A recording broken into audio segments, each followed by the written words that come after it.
ओम श्री सिद्धभैरवाय नमः. बघा, ज्या वेळेला पांडवांची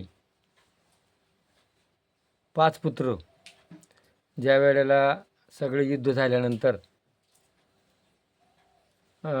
कृष्ण आणि त्याची 5 मुलं त्यांच्या तंबूमध्ये होती.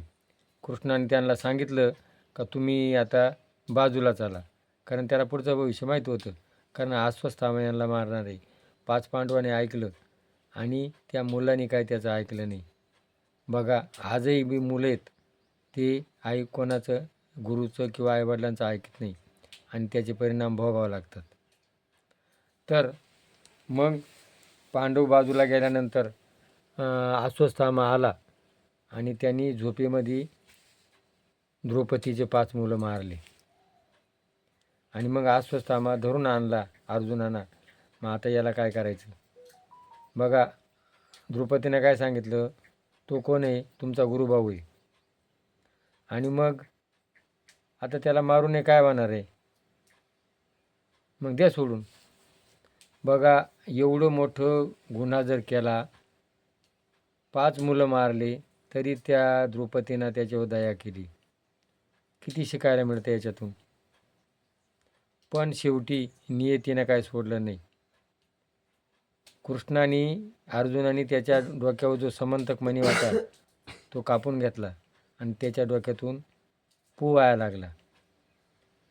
पू आणि रक्त. तो अश्वत्थामा अमर आहे.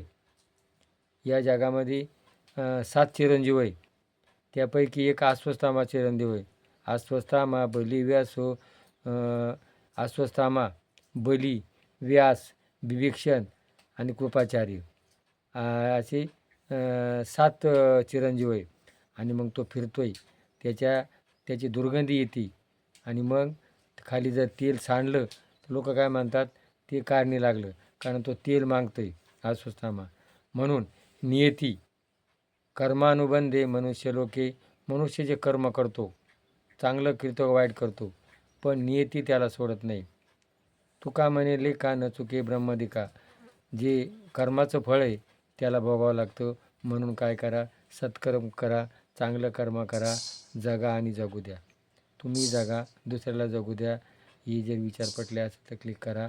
जय भैरवनाथ.